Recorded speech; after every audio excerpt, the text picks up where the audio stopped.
আমি এটা যথেষ্ট ডাঙৰ সিদ্ধান্ত গ্ৰহণ কৰোঁ।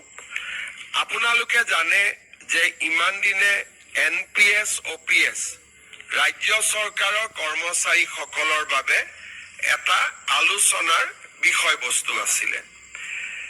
ভাৰত চৰকাৰে এটা সিদ্ধান্ত গ্ৰহণ কৰিছিল যে 25 বছৰ কাম কৰি থকা যিসকল চৰকাৰী কৰ্মচাৰী তেওঁলোকে যেতিয়া ৰিটায়াৰমেণ্ট হয় তেওঁলোকক আমি পুৰণি পেঞ্চন আঁচনিৰ দৰেই আমি পেঞ্চন প্ৰদান কৰিম। আৰু যিসকলে 10 বছৰ কাম কৰি তেওঁলোকে ৰিটায়াৰমেণ্ট হ'ব লগা হয় তেওঁলোকৰ কাৰণেও আমি পেঞ্চনৰ ব্যৱস্থা কৰিম। আৰু পেঞ্চনৰ লগতে তেওঁলোকে DA আদিও লাভ কৰিব। আৰু এই নতুন স্কিমটোৰ নাম দিছিলে ইউনিফাইড পেঞ্চন স্কিম। তাৰ মানে OPS আৰু NPS দুইটাৰে সামঞ্জস্য ৰাখি ভাৰত চৰকাৰে চৰকাৰী কৰ্মচাৰীসকলক নিশ্চিতভাৱে পেঞ্চন প্ৰদান কৰিবলৈ ইউনিফাইড পেঞ্চন স্কিম আৰম্ভ কৰিছিল। দেশৰ 4খন ৰাজ্যই ইউনিফাইড পেঞ্চন স্কিম এতিয়ালৈকে গ্ৰহণ কৰিছে। আজি আমাৰ ৰাজ্য চৰকাৰেও এই ইউনিফাইড পেঞ্চন স্কিম অসমৰ চৰকাৰী কৰ্মচাৰীসকলৰ বাবে এডপ্ট কৰে।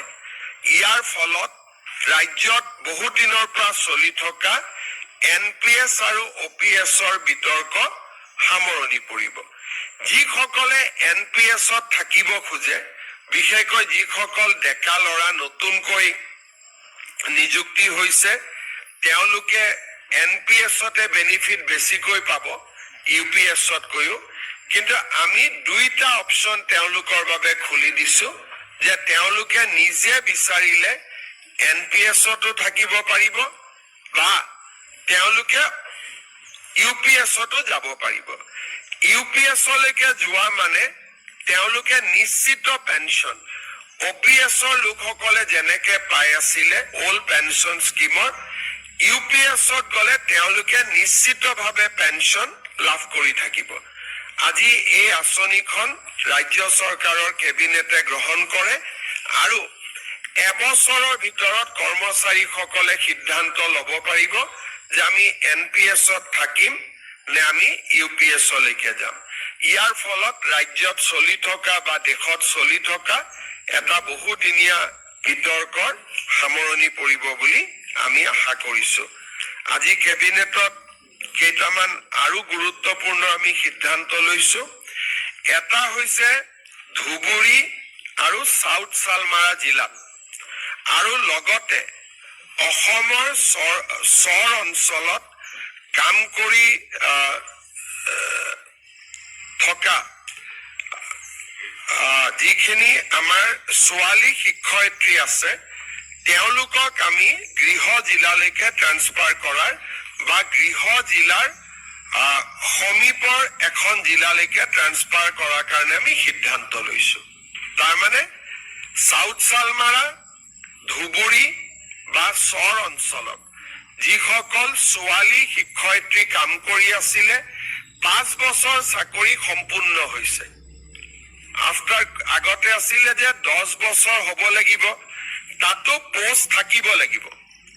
আজি আমি সিদ্ধান্ত লৈছো যে আমি ধুবুৰী আৰু দক্ষিণ শালমাৰা জিলাত আৰু চৰ অঞ্চলত কাম কৰি থকা আৰু 5 বছৰ সম্পূৰ্ণ কৰা সকলো ছোৱালীক আমি গৃহ জিলা বা গৃহ জিলাৰ সমীপৰ যিকোনো এখন জিলালৈকে আমি ট্ৰান্সফাৰ কৰাৰ সিদ্ধান্ত লৈছো।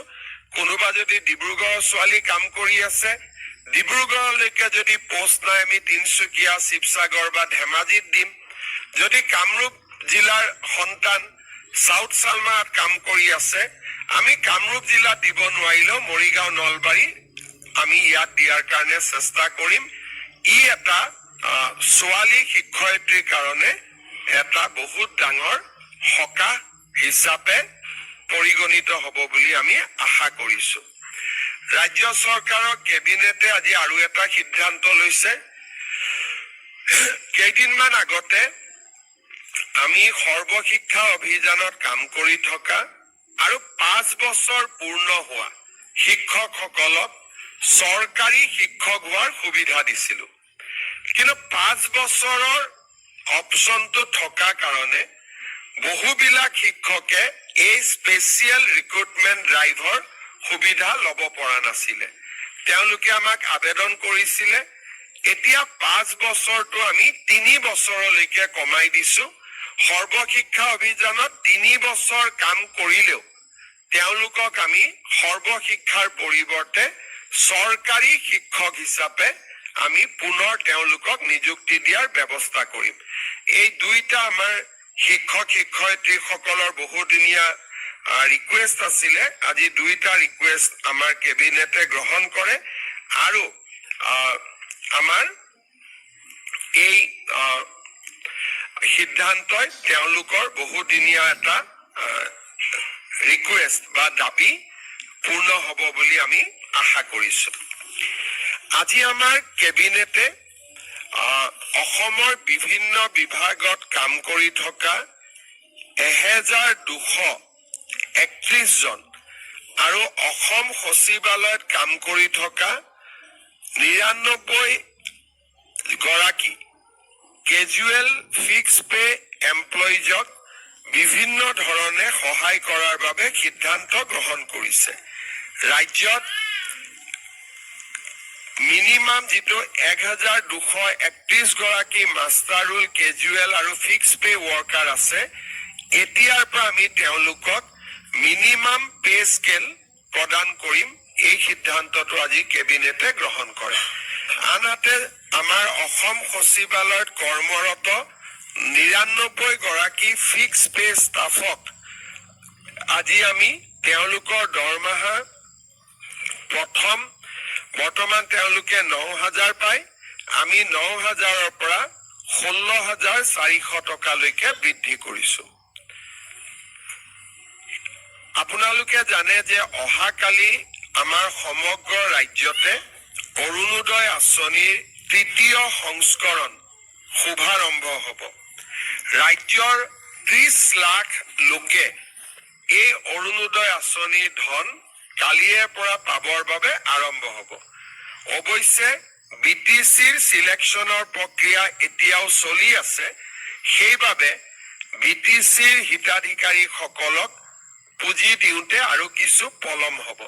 কিন্তু অহাকালি যি 30 লাখ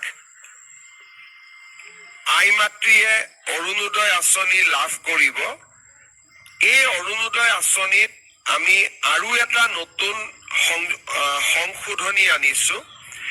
আমাৰ যিবিলাক জীৱিকা সখী বাইদেউ আছে, গাঁৱত তেওঁলোকক কেতিয়াবা জীৱিকা সখী বুলি কয়, কেতিয়াবা পশু সখী বুলি কয়, কেতিয়াবা বেংক সখী বুলি কয়। আসাম ষ্টেট ৰুৰেল লাইভলিহুড মিছনত কাম কৰা কমিউনিটি কেডাৰৰ সকলো জীৱিকা সখী বেংক সখী বাইদেউক আমি ডিৰেক্টলি অৰুণোদয় আঁচনি প্ৰদান কৰিবলৈ সিদ্ধান্ত গ্ৰহণ। অসমৰ যদি কোনো ল'ৰা ছোৱালীয়ে কেন্দ্ৰীয় চৰকাৰত কাম কৰে আৰু চাকৰি সূত্ৰে তেওঁলোকৰ ল'ৰা ছোৱালীয়ে যদি অসমৰ বাহিৰত পঢ়িব লাগিছিলে, তেওঁলোকে অসমৰ মেডিকেল কলেজত চিট পোৱাৰ পৰা বঞ্চিত হৈ থাকিবলগীয়া হৈছিল। ৰাজ্য চৰকাৰে আজি এটা সিদ্ধান্ত গ্ৰহণ কৰে যে যদি বাহিৰত কাম কৰা ব্যক্তিজনৰ 3টা প্ৰজন্ম অসমত আছিলে, তাৰমানে তেওঁলোকৰ দেউতাক মাক আজু ককা 3টা প্ৰজন্ম যদি অসমৰ হয়, তেনেহলে তেওঁলোকৰ ল'ৰা ছোৱালী এতিয়াৰ পৰা অসমৰ মেডিকেল কলেজত পঢ়িব পাৰিব। অসমৰ হাইস্কুলতে পঢ়াটো এতিয়াৰ পৰা